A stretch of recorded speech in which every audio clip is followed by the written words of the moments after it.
Hola Comadres, welcome to another episode of Comadreando podcast. I'm your host Marcy, and today I'm joined by an amazing guest. Her name is Alvarys, and I'm going to let her introduce herself. Who are you?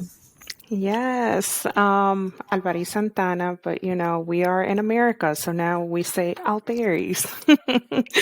um, but I am born and raised in the Bronx. However, I spent a very long time in Dominican Republic as a child, did my first couple of years of school there. So yeah, Bronx native. Uptown, baby. So today's topic is important because there has been like a major overhaul with the system of education with respect to how children are learning how to read. So over the years, I don't know que ladrones, I don't know what charlatans sold this system of reading to the Department of Education, but everybody bought into it. So basically, what they were doing is that they're having the kids guess how to read words. They're not teaching the kids phonics. They're not teaching the kids how to sound out words. And the parents are relying on the school system to teach their children how to read. So me and Alvarys are going to be getting into that. And then we're going to be talking about her amazing books that she published. But before we start on that is another reason why the topic came up is that a lot of the moms, the autism moms from that are part of the community have been asking me how I taught my son to read. And according to the Department of Education, I taught him in an incorrect way, and we're going to get into why it's quote unquote incorrect. So, Alvarys, before we get into the topic, let's cover the basis. What is your profession? Yeah, so right now I do work in corporate America, and I am a senior business project manager within the marketing organization. Okay, awesome. And what made you decide to pursue that career? Money. No, just kidding. I'm passionate about process, about steps, how you go about doing things. But also I found that I was really good at identifying the individuals that needed to be there in order to get something done, which is essentially what you do for projects and programs. Amazing. I love that. So now getting into what you do, like on this, not I guess not on the side, like what's your like passion business? What made you decide to create the consulting agency? And tell like the comadres a little bit more about what it is and what you do and how you help schools. Yeah, absolutely. So it really started at corporate. So I actually say that this is a profession that found me versus me founding it. So at corporate, they usually have a lot of different workshops where they partner up with different schools, different community teams, a lot of universities, and just in general, anywhere where there's going to be a large group of students. And it's mainly for influence so they can learn about the company, the culture, and how to get into corporate if that's something they desired. However, I started seeing that a lot of these different workshops that I was going to speak on behalf of different companies, a lot of these students, like they were lost. They had no idea how to go about certain things. And majority of the students that were experiencing this, they were minorities. I mean, they were either Latinos or African Americans, and they had serious questions for me in which they would feel like they had to ask me in private. And it was more like a hush hush, hey, can I ask you this? And I started seeing a problem in that. If you don't feel like you have a voice and you can speak to someone about a real issue or a real question that you have that's going to possibly impact you, then that's a problem. Um, so I branched out and I started doing it on my own, and it was hard at the beginning. I was actually reaching out to schools and telling schools, "Hey, I'll do it for free. I know what I have to do. Just I'm here to help." And after that, it started picking up. It started getting busy where now schools call me. But I would say we're so far away from where we should be, and a lot of these students they need the help of those professionals that are already out there, and just individuals in general that are ahead of the curve. And what I call ahead of the curve is you just have to know a little bit more than they do. I mean, they're kids trying to navigate the world, and we all have an opportunity to help them. That's amazing, and I love your business motto. What is it? Creating a passion for. I it's escaping me right now. What is the So catchphrase that you have? it's actually unlocking educational potential through strategic solutions, which is really, I mean, how can we mix what we know here in this area as adults and just bring it into relative language that these students can understand? Because Mm-hmm. I can't go and speak to a student the same way that I would talk to someone in a corporate setting or in a business setting Mm-hmm. or at the bank. Like there's different levels of conversations that you need to have with different individuals. I mean, I'm not going to go and talk to my mom like this. I'm like, Ma, Yeah, ¿qué tú no, of quieres? course. It's completely There's different. different yeah. So I there was something I studied when I was in school to become a teacher, and it's called there's different Englishes and there's different Spanishes. The Spanish that I use with my mom and with my family is completely different than the Spanish that I would use in an academic setting or in a business setting as well. So and it's the same thing goes for English. Like there's different that not what is dialects? I guess that you would call it a dialect. Different types of dialects and languages, ways to express yourself in which you can really, como se dice, like you can really communicate more clearly your ideas and that other people are gonna understand. So definitely. But yeah, no, so I love what you do. And then like there was this one post that stood out to me that it was like you had the song, it was a Jay-Z song in the background, but you were like Yes. people were like telling you like, oh, tell the kids that you have to tell the kids that college is the best option. It's really not. It's really not. Like college Yeah. is not the best option, especially for our kids on the spectrum. Like Hmm. they can learn the skills, especially if they have that concentration that a lot of them do have in learning things that they're passionate about. They don't need to have a degree to be able to do the things that they already know how to do. And it's not a requirement. You know what I'm Hmm. saying? So it's like, why would you lie to? I would never lie to my students, and I'm glad that you're like, breaking that stigma because I But feel like, I did. especially as children of immigrants. Oh, okay. Mhm. Go ahead. I did at the beginning. I did at the beginning. Um, I wanted to get paid by the school. So it was more like, hey, this is what you're telling me to talk about. So sure, I'm going to do it. So I did. I'll be completely honest. I was telling these Mm-hmm. students, but then I felt like this is so untrue to what I'm trying to do. Why would I go and tell these kids that it's the only way just because it's in the contract or because a principal wants me to Mm-hmm. say, hey, college is the way to go? And it's like, no, it's not. Like in the corporate world right now, I make well over six figures. You don't need a degree to do what I do. However, what you do need to have is communication skills, problem solving Mm-hmm. skills, time management skills, and just being able to like understand how process works from end to end. And then everything else, Mm-hmm. like you can figure it out, which is what I started telling students. And everyone is like, no, don't tell them that. And I'm like, well, why not? It's the truth. It really is the truth.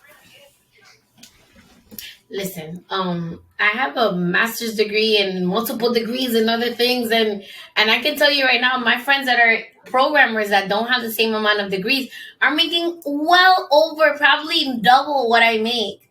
So how in me and like honestly as a person who thinks and like reasons and uses their logic, how would I lie? Why would I lie to a student? That is not the only way. There are Hmm. some, obviously, you're not going to be a doctor if you don't get a Hmm. doctoral degree, but that is not necessary for everybody. So I would never lie Hmm. to my students. And I was like you at the beginning. I was just saying whatever it was. I was, playing the fiddle. I was being the Pied Piper, Hmm. and I was saying what they were telling me to say because I was also scared about losing Hmm. my job. Yeah. So I wanted to know. So besides the consulting agency, I wanted to highlight the fact that you're an author as well, published author. Mhm. I wanted to know what was your inspiration behind writing those books that you wrote. Yeah, so I started seeing that my son is 5 years old. He just turned 5 years old. He is actually fully Mm-hmm. bilingual, reads and writes in both English and Spanish. But we've worked very, very hard to get him there. And a lot of the things that we would do were different activities with the flashcards, sight words, reading Mm-hmm. activities, and just focused on things that would make learning fun for him. I never wanted him to feel like, why am I even doing this?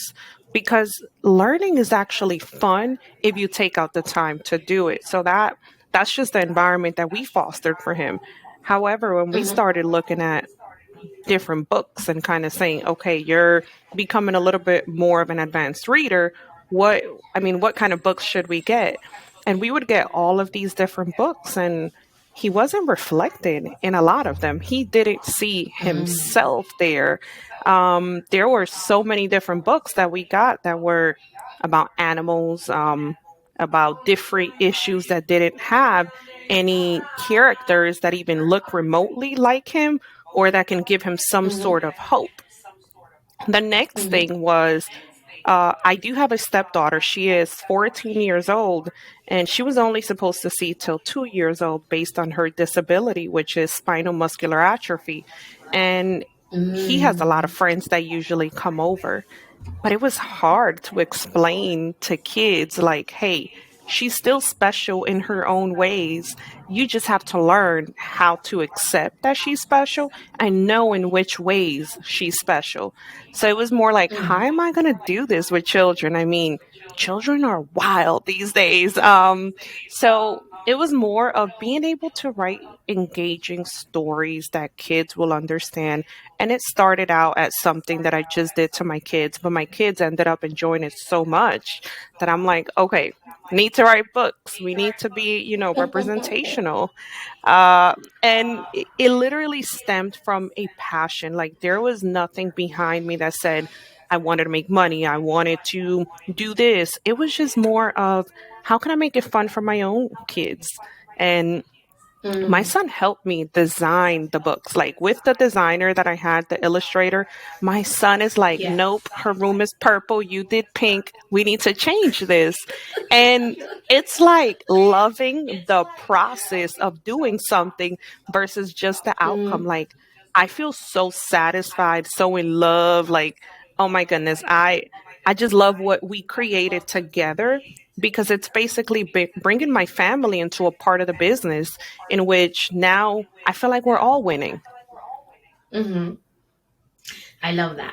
And representation is so important. I know as a little girl, I really don't remember any books of the characters looking like me or being Latino Mm. or being Dominican, and now there has been such an upsurge of like Dominican writers writing, our stories, and it's okay. You could leave. Dominican writers writing. I have a dog. Sorry. Dominican It's writers writing okay. our stories and telling. You could close it a little, yeah. Telling our stories and like really showing us, right?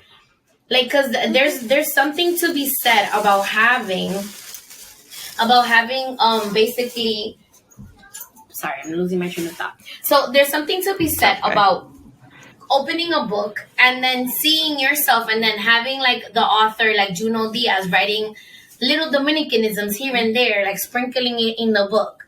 That's representation, and that makes you feel seen and heard. And then not only that, but the stories that have been told, it Mm.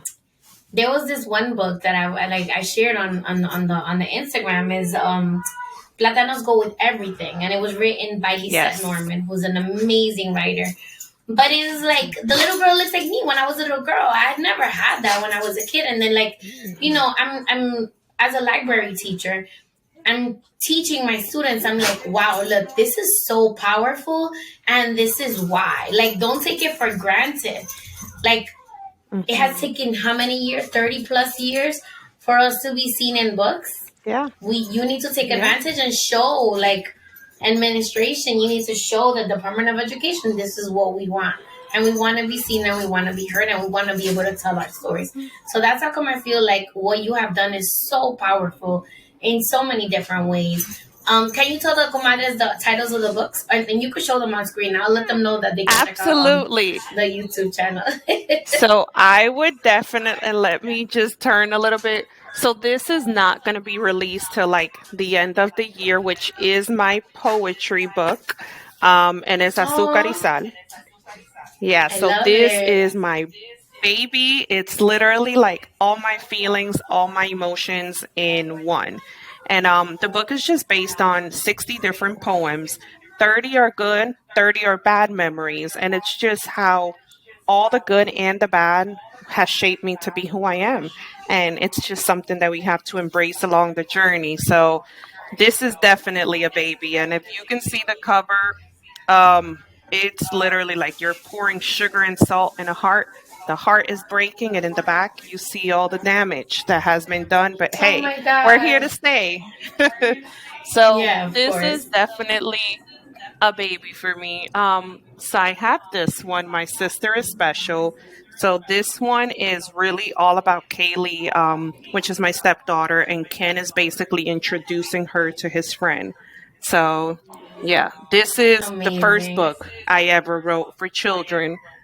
Um, I have Meet My Daddy. Meet My Daddy is really about Ken introducing his dad to his friends and how his friends don't need to be scared about how he looks or, what he wears based on what they hear out there. So it's more about bringing in those racial issues, but just breaking it down in Mm, children language where it's just about, hey, we don't judge based on what people look like, you know? I love that. Yeah. I have I like to learn. It really focuses on like multicultural stories and learning about how you like to Hmm. learn, but also how do we bring in those daily little elements and incorporate it into like other cultures that we don't even know. So like pizza. Pizza is really big in this book. Pizza is not American, you know, it's Yeah, yeah. Italian. So just bringing little elements because you also don't want to overwhelm kids, but just bringing in tiny Yeah. little things that they'll be able to remember those details. I have Grandma is my favorite. This book is faith based. So my stepmother, not my stepmother, I'm sorry, my mother-in-law, she is very faith based, focuses a lot on the Bible and God. And I know that Hmm. recently that's been a topic where individuals are like, hey, we can't talk about that in school. And it's like, that's cool, you do what you do, but we believe in God on this side, so I don't know what you Hmm. believe in. Hmm. And it's just more how you start introducing that to a kid. And it's not very heavy like based on prayer or anything, but it does show like the kneeling, the praying, the bowing down. My last book, I actually don't have it because I gave away all my author copies to different libraries so that they could start seeing it. But Oh. I think, Marcy, this is the one that you're going to love the most. So it's Mama Speaks Spanish. And the book is actually both English and Spanish. And it focuses around my mom. My mom is really trying to navigate the culture with my son because she says we're not going to have a kid that says yo no sabo, but Yeah. you know how that is. And it's really multicultural, multilingualism. A lot of these kids, they focus only on English, on one language, yet we go abroad to all these different countries, and you have kids that speak three, four, five different languages, and it's actually Hmm. real, so I Yeah. am like, I'm proud of these babies. I have different books that I'm working on, but I want to make sure that, like, I want kids to understand, like, it doesn't matter what you look like, where you come from. Like, you are seen, you are heard, and also you can be anything you want to be. Like, there shouldn't be any limits imposed on you. Yeah. I love that. I love that so much. And the fact that you're like obviously Latina and you're a woman and you're now an author is like amazing. So I wanted to touch base on the article I sent you, right? So about the Hmm. revolution around the science of teaching reading, right? Hmm. So I don't know if the comadres know, but I'm for the people that don't know, that are not involved in the educational arena or don't have children. Um, Basically, the way that me and you learned how to read when we were little, like phonics based, and we were getting the letter sounds and putting them together and blending that and reading. We were reading nonsense words. We were doing all this other type of stuff, has been kind of pushed out with the next generation state standards. Actually, no, before that, Common Core, girl. In Common Core, they were like, "Oh no, you guys are wasting too much time teaching phonics. You need to stop teaching phonics. Like, it's a reading curriculum. They're gonna come reading from their house," which is not true, because the parents are expecting us, the teachers, to teach the children how to read. So this is Hmm. where the dichotomy is, right? I want to teach Hmm. my students how to read, yet I have all these expectations that my students are going to be reading and achieving all these goals. So I'm stuck, right? I'm stuck in between a rock and a hard place.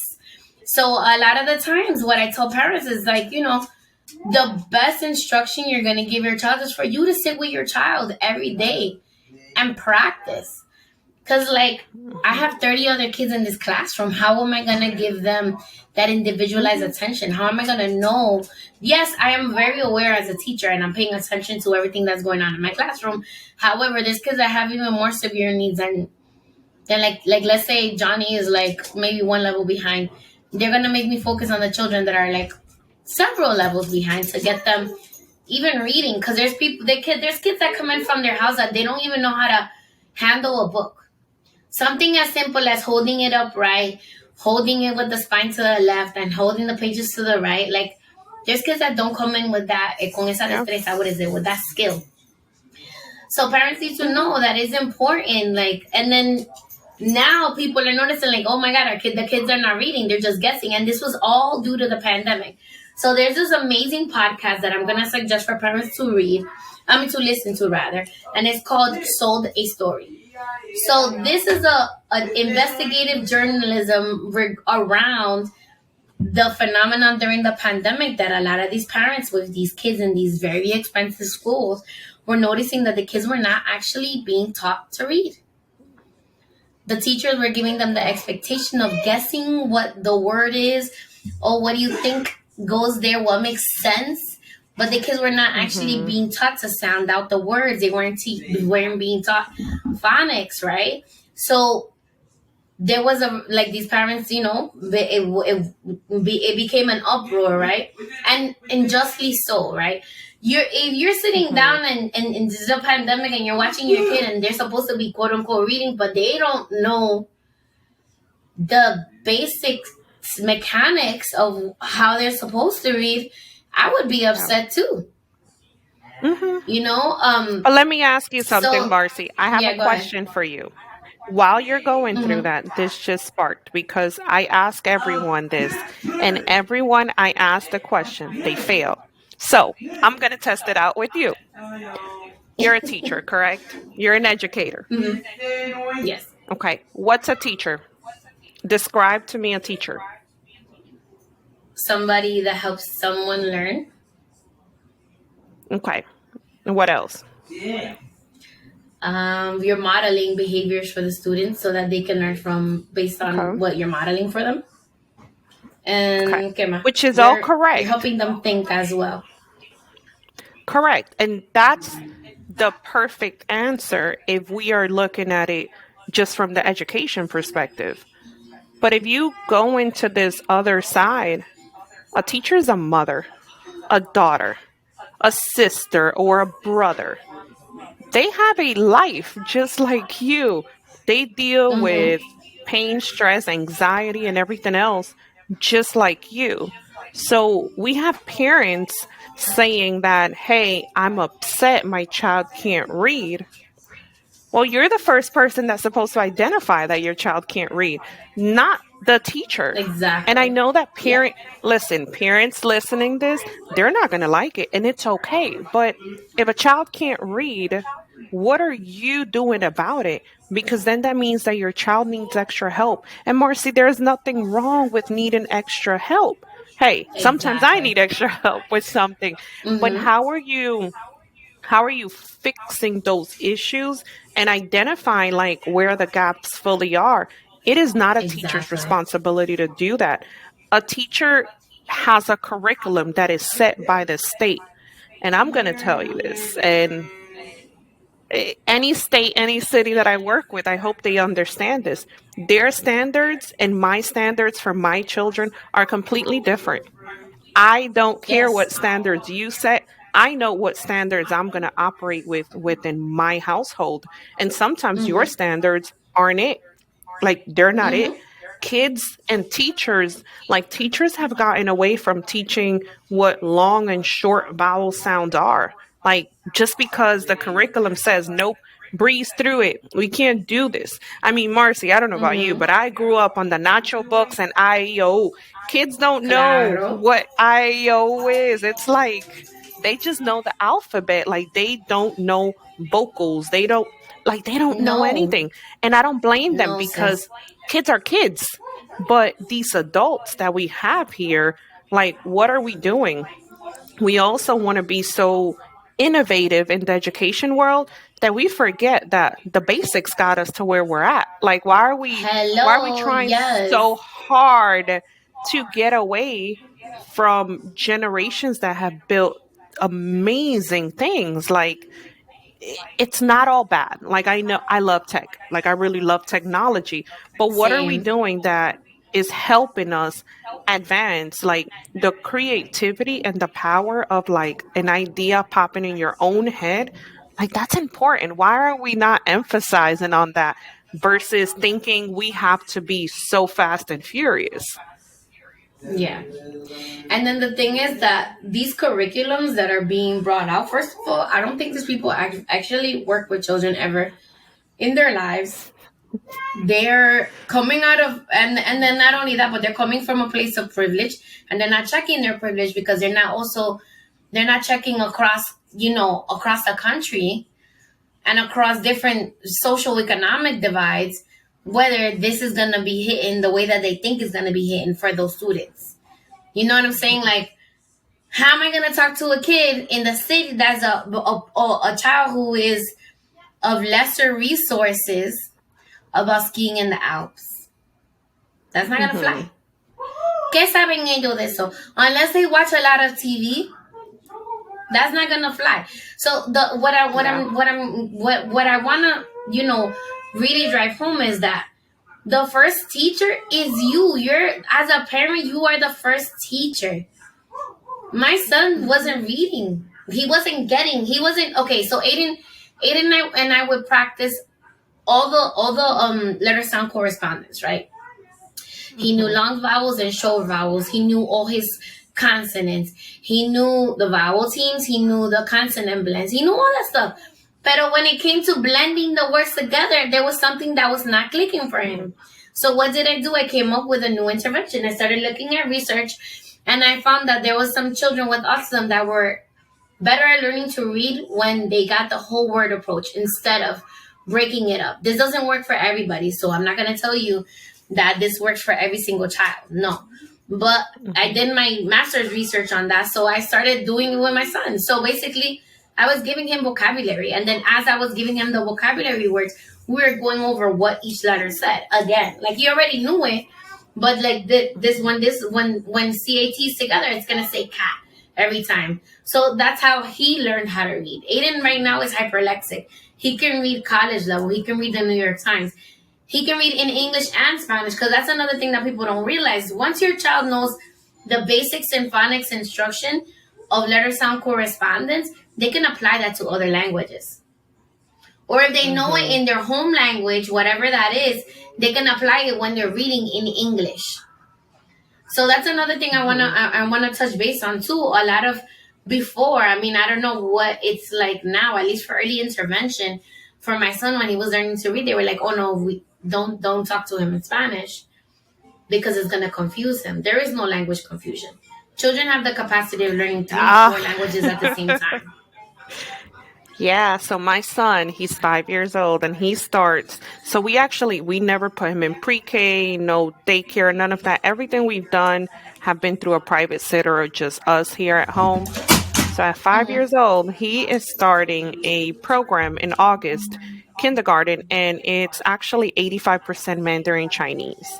And my mother is like, ay, pero ese muchacho, like, and I'm like, leave the negativity because parents don't know. I mean, No. they come from a different generation. She's like, he's going to be confused. And I'm like, no, he won't. And the program is from kindergarten all the way to fifth grade. So by the fifth Amazing. grade, he's going to be pretty fluent in Mandarin Chinese. Um, that's one of the languages that is going to dominate the world in the business and everything. I want to prepare my child for anything that's going to come. If it's something that Yes. he chooses later down the line, hey, it's not my interest because I'm also not going to force him. But we are also going to try to do these different You're going to challenging expose things him. because perfect word. My job is to present to you 130 ideas. I don't care which one you grab, but you are going to see so many different things. I always said whether it was a sport, whether it was an activity, whether it literally was something academically that you were gifted at, an instrument, it didn't matter. But we are going to go and see all the different facets of the opportunities because that's how you get your child out there by them seeing what is out there. Yes. So I want to add about that. My mom's best friend, her son, studied Mandarin just like your son ever since he was little. And when he graduated college, he was able to get a job out of the country. He was teaching English Yeah. in China for a while. He found his wife out there. They ended up, moving back to the States, and he was able to use his teaching degree here in the United States. But if it wasn't because his mom exposed him to that, he would never have Yep. even thought of that. It's our job as parents to expose our children to as many things as possible so that they can make the decision like, yeah, I like this, or maybe that's not for me right now. Mm-hmm. So definitely, like, I'm gonna give the comadres the homework. Like, you need to find out what kind of reading instruction is happening in your child's school, because a lot of our Yeah. kids on the spectrum need to learn how to read first of all, and they need to be getting phonics instruction. Like, I get it, they need to be receiving instruction as close to their neurotypical peers as possible, but the curriculum for the neurotypical students is not serving them either. Because right now there's Mm-hmm. a humongous crisis. In that podcast, it says that eight out of 10 African American students in fourth grade are not able to read on grade level. Mm-hmm. Okay, and that is alarming, because in fourth grade Mm-hmm. they're about to graduate and go to middle school. So these children are leaving the school without really being fluent readers. What's happening? You're seeing an uptick in behavior. They're going and they're working with teachers that are not culturally sensitive, and they're not receptive to where they're coming Mm-hmm. from culturally, and they're judging them, right? So what happens to those kids? They start getting shuffled along, or you start getting uptick in phone calls regarding students' behavior. But why is a child acting out?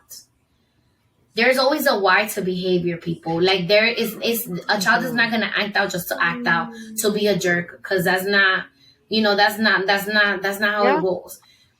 If a child is acting out, or you see them, it's avoiding behavior because they don't want to perform, it's because they're having difficulty doing it.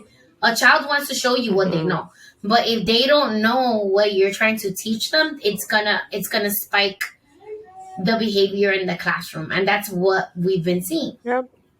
unfortunately. So as Yeah. parents, we need to be our child's biggest advocate, and this is gonna be homework for this episode. I want everybody to go out there and ask their children's school what phonics instruction program are they using, and I want you guys to assess your own children. right? Mhm. Because another thing is that, we're giving all this, higher level reading instruction, right? Like with this curriculum. But then when we do the running records, which is a reading assessment that you're supposed to complete every certain amount of time, the students are not performing at the level that they need to be performing at. Mhm. And then we wonder why. Which is crazy. I Yeah. mean, there's teachers that have been around for 20 plus years. Like my mom knows. Basically, what she used to tell me is like, close your door and tell them yes, right? Don't argue, but close your door and do what you got to do so that your children are reading by the time that they leave you. Mhm. And sometimes And it's sad you that you have have to do to that. do that. Mhm. But it's You sad that you have have to do to. that as a teacher. Teachers, I mean, if we want to talk about alarming numbers, it's no secret that teachers are quitting left and right. We have a big shortage, and when a 20-year vet teacher is ready to quit, that's a problem because 20 years in the profession is a very long time, and that's someone that truly loves and enjoys what they're doing. So Mm-hmm. how are you really focusing on them, their professional development, their needs inside the classrooms? Because that is something that we have to say. You stated, Marcy, you have 30 students. Well, why do you have 30 students? That's a lot for one adult. Like we need like my son's school, it, and I'm basically considered like the suburbs, but my son's school is 14 kids per class. Like I don't see how you can have 30 students and really even teach anything. Like you're probably going to be screaming the whole time, "Hey, you be quiet, you sit down, you move here." By the time you're done with that, that's about 10 minutes of instruction time, and then the bell Yeah. rings. So, but listen, if there's any message that I want for parents, educators, and just anyone watching this is really find what works for you and for your kid. But you won't know that till you actually start doing the work. What grade level is your kid reading on? Like, do you know how to test them? And if not, it's Mm-hmm. okay. I didn't know this either, but start looking for those opportunities. Ask the Mm-hmm. teachers, like, hey, what are you doing with the kids? What's coming next month? Is there a theme? Is there a particular subject you're going to be, focusing on? And for those that really want to be like hyper involved, community, like all of these different communities, they have local school boards. Are you going to these Mm-hmm. meetings?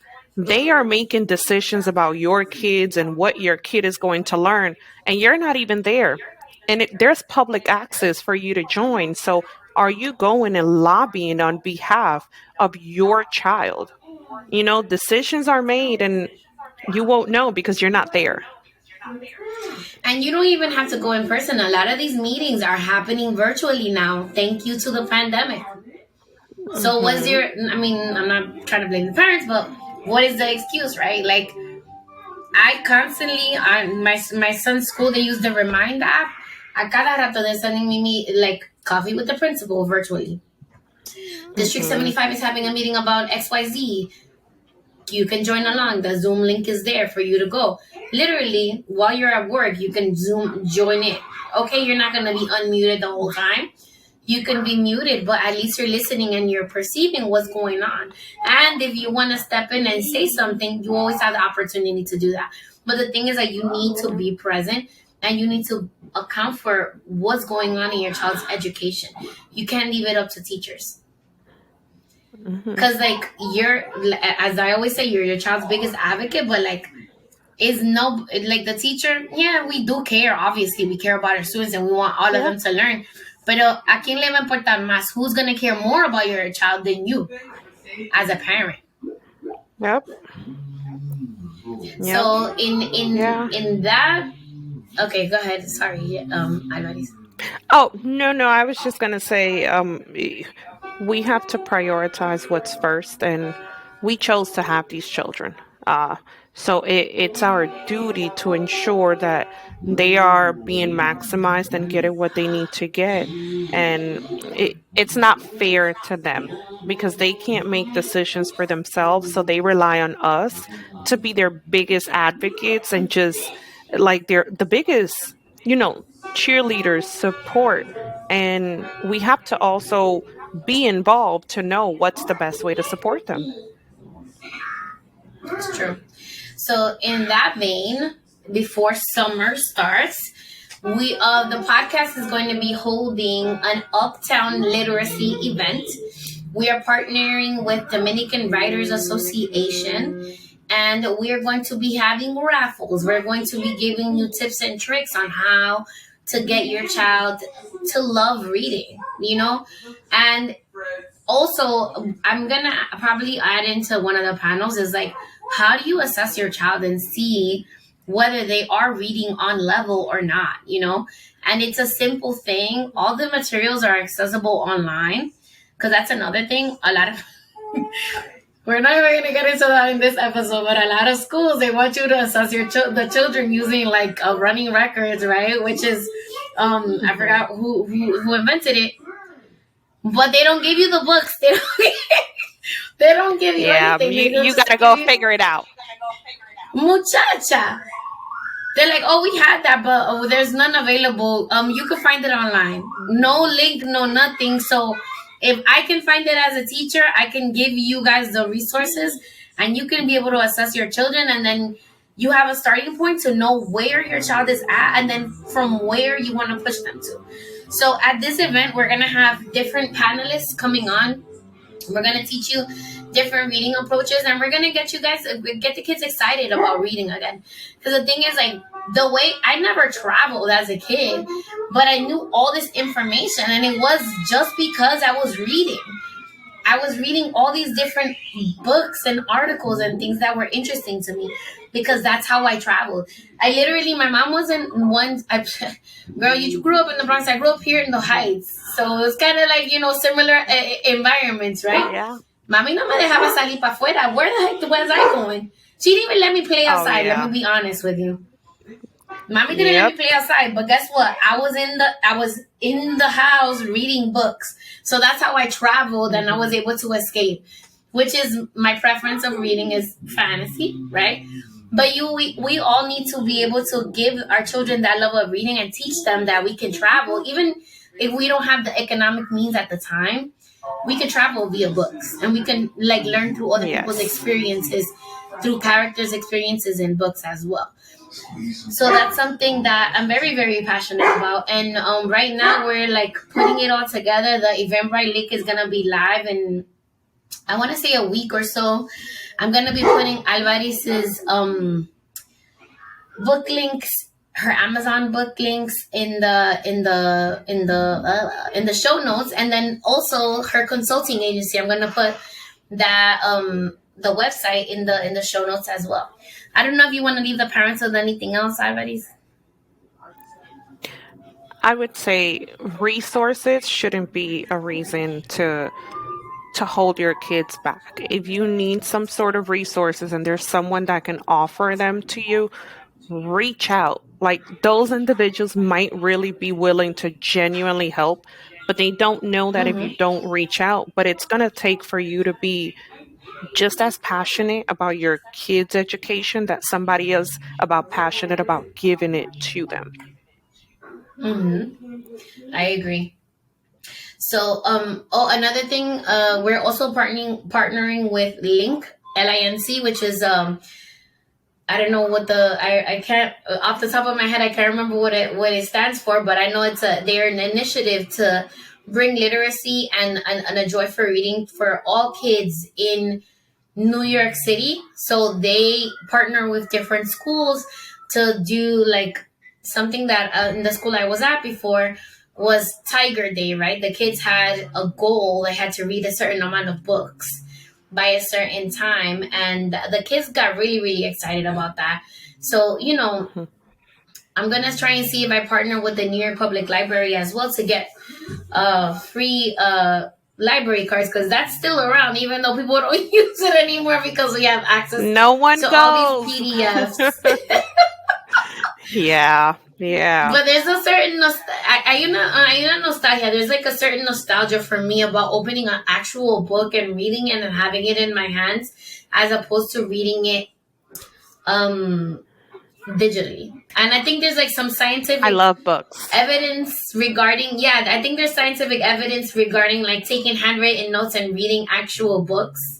Something about the way that you learn. I have to look up the article regarding that. But yeah, like it's so easy to like just involve your children. I know that once Aiden got those like basic vocabulary words down, I got him this book set. It was called Alpha Books, and it was literally like a I little haven't heard box. of them. Girl, this is like 2008. I don't even know Oh, if you okay. can know anymore. So it's a little box, and it has all letters A to Z, and every book has only 3 pages with different beautiful photographs or like an illustration of a vocabulary word with the picture. That's it. So like if it's an apple, they have a beautiful picture of an apple. If it's art, they'll put a beautiful, painting, and then the child will have the visual, and then the thing here, and then they have like it's a manual thing. So like they're flipping the pages and they're looking at the books. That was something that was suggested to me by his ABA teacher, like the early intervention therapist. She was the one that suggested getting those books to help him with that. Another app that we used that was really helpful for him was I taught flashcard app, ITOT, and now I know that they have all I types think of I know them. yeah. So they have all types of different flashcards in different categories. And then the cool thing about that is that you can mix it up. So what I used to do the intervention with him was, it was basically, I would read him the vocabulary word. I would show him the picture. I would have him repeat after me. And then the third time we would say it again, but we would say it together. Right? And then we would go to the next one. And I wouldn't do it for more than 10 minutes. But ahora hay que mandarlo a callarse. He talks so much. Now, but But the thing all is you that need people is don't. a few. Yeah, so Oh, then go ahead. what people don't realize is that speech and reading go hand in hand. So the more your child can read, the better the vocabulary is going to be. 100%. A lot of the students that I see have a hard time writing is because they don't have the fluency in reading that they need to be able to write down those words. Because like, where are you going to get that vocabulary from? Like, we want them to write these high level words, but they're barely reading on a first grade level. So where are they getting these vocabulary words from? Yes. And even that, like, because of the computer, like, the autocorrect, these kids are not spelling tampoco. Yes. I think that's a big issue, but I guess we're gonna leave that for another day. But it's like, oh, if I don't know how to spell, who cares? I'm gonna put it and it's gonna spell check everything for me. And Nah, I'm like, man, that's like, not what we're gonna do. especially in the States, as like, I'm not protesting because like I am anti state test, because the state test really doesn't really show that your child is actually learning. All it's showing that they can memorize and regurgitate information, and that is helping the school get money, and really has nothing to do with the students. So, but that's neither here nor there. But yeah, you need to, like, the reading is going to help with spelling, is going to help with writing, it's going to help with verbal expression as well. So the more your child reads, the better the vocabulary is going to get, and the more they're going to enjoy learning, and they're going to be able to navigate themselves in different environments, not just certain environments that are like normal to them. So with that, comadres, I want to end the episode how I always end it, which is follow me at, before we go, Alvarys, you're a very busy woman. Tell me, what do you do for self-care? I ask this to all my guests. So the first thing, and I started doing this over a year ago. I said I was only going to focus on passion projects. So those don't make me feel like I'm being burned out, because it's truly a passion, the joy and the journey and going through it has been much more rewarding than anything else. So that's my first thing, just finding what my passion is and doing things that are going to gear towards that. And then the second thing is traveling. I mean, we travel every 2 to 3 months somewhere. I know, I So saw I that. I try to love make that. sure, yeah, I try. Well, if I'm going to work hard, I'm going to play hard. I'm not the one that's just going to work hard. Like, I need to make sure that I'm present for my family, for myself. I do believe in a lot of facials. I believe in spas. I believe in therapy. So, all those different things are a combination of what I do. And it felt at some time like I didn't even have interactions with my spouse because I was so busy. And I reshifted and said, nope, this is not going to happen.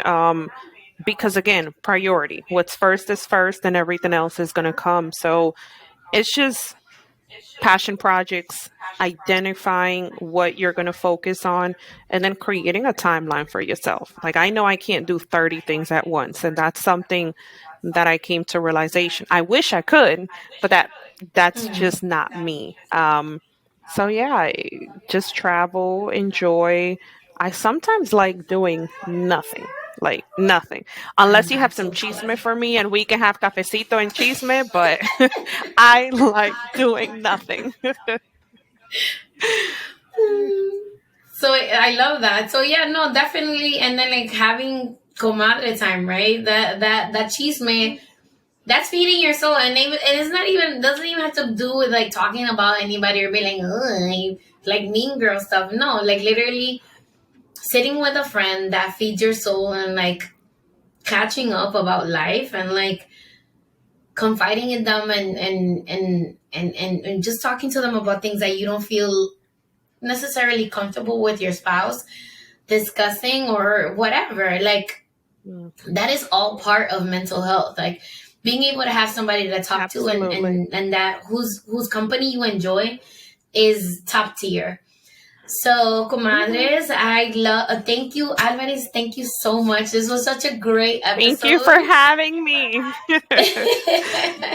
So I'm gonna end the episode now. I'm really gonna end it how I always do, which is follow me at Comadreando Pod and follow Alvarez on IG. Can you give us your IG for your consulting business? Yeah, so it's going to be AS dot strategy. So you can follow me there. And I will also go ahead and share with Marcy all of the links if you would want to go ahead and see it, what resources are available. Okay, awesome. And if you have any questions at all, please feel free to send me a Comadre-Gram via email at marcy@comadreandopod.com or slide up into my DMs. Please feel free to visit our website to catch up on the latest blog posts, find out about future events. The event is going to be posted there. It's going to be Friday, June 9th, and we already have the location. It's going to be at Alianza Dominicana Cultural Center, 530 West 166th Street. Also, we're having a Mother's Day happy hour, and that is also on the website. Get your official Comadreando merch, and thank you for spending time with your comadres. Alvarez, you're a comadre of the show. Yay. Welcome to the club. All right, everyone. Have a good one and be kind to each other. Bye.